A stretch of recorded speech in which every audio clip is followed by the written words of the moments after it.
Hey guys, how's it going? Welcome back. So today I'm going to do a how to fly a 3 or 3.5 channel RC helicopter for you.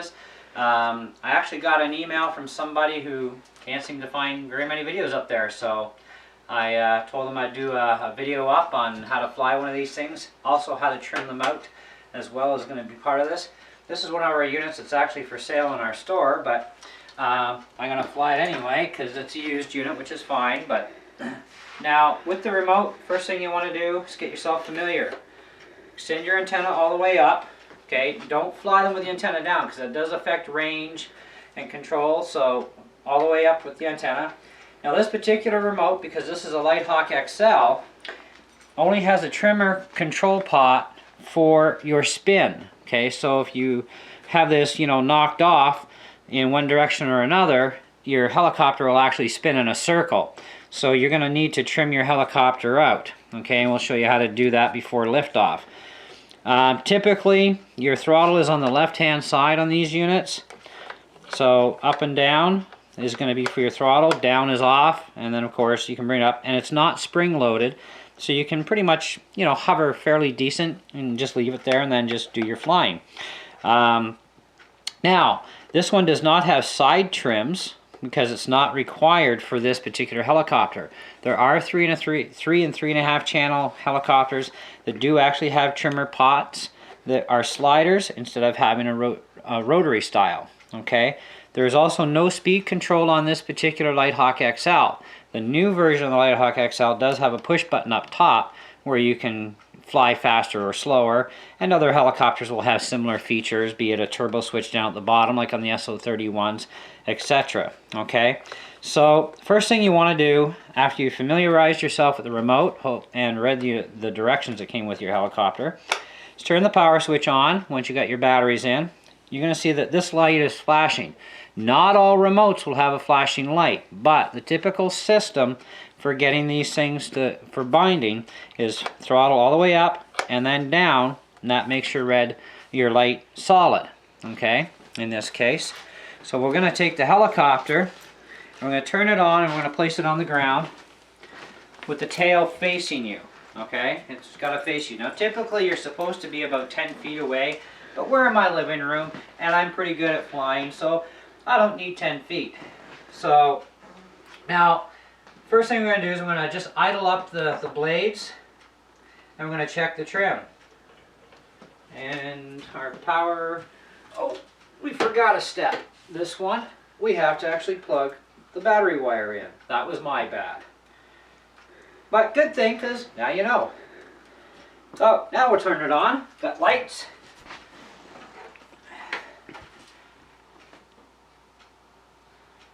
And it'll cycle and set itself up for a second, so leave it sit for a couple of seconds. And then just try the throttle.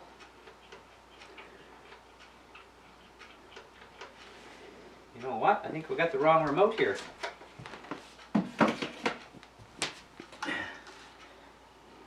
Yep, we did. We got the wrong remote. I'll be right back. Hang on a second. Don't go away.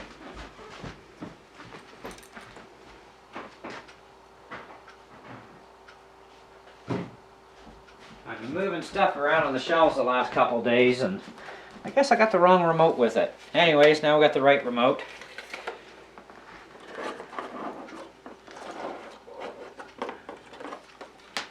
So throttle up, throttle down, power on. It's nice when things go wrong. This way you can correct them. But anyway.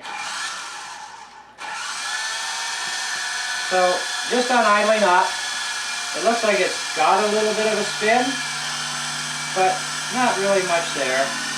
But this is showing like if it's out of whack, it's going to do that. So you got to trim the trimmer control until it almost comes to a complete stop, or comes to a stop. And now we can bring it up.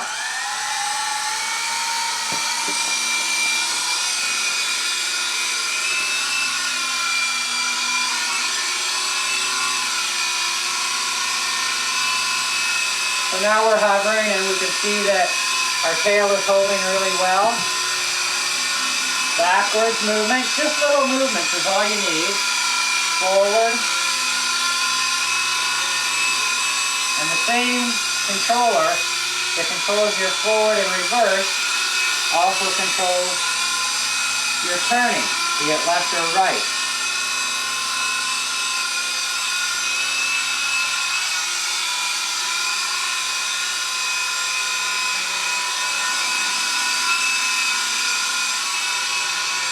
And you can go forward and turn at the same time. Just little stick movements is all you need.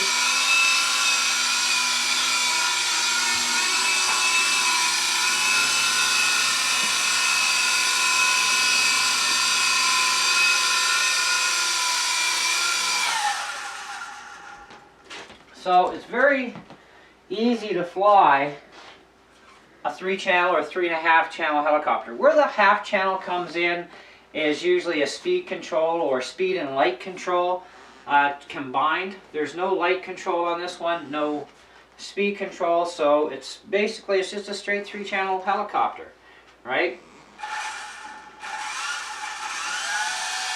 And you don't need to goose it to get off the ground. You could, but I prefer not to do that myself, at least not indoors anyways. Outdoors, I'd probably give it a little bit more of a throttle on start up to get it up in the air, especially if it's a little windy outside. Now a helicopter like this should be reasonably controllable in up to probably a 6 to possibly even a 9-kilometer-an-hour wind max. And even at that, at 9, it's still pushing it. So because of its size mostly, and not having that speed control, it does affect its abilities for outdoor flying. But indoors, for the size of it is, it's only about, a little over 12 inches long, not by much. In a room this size, I can fly this comfortably, even with all the obstacles in my way. The idea is you're not flying around like a maniac either. These kind of helicopters and the channel range that they're in are more of a learning tool, in my opinion. And they are fun, because you're controlling a flying object. But they're more of a learning tool. And then if you like RC helicopters after flying a 3-channel, and you can crash too. If you know you're going to crash, big thing, kill the throttle right away like I just did. This way it ensures almost 0 damage every time. Okay, and I do say almost. It's not guaranteed. But that's your basics on how to fly it and how to trim it out, and small movements on the trimmer, because every helicopter has a different sensitivity level of that trimmer pot. And it's just the way they are. The other Lighthawk XL that I have that's actually for sale as well on our website, it's the 27 megahertz model. This one's the 49. That's why I had to switch remotes. Like I said, they were mixed up.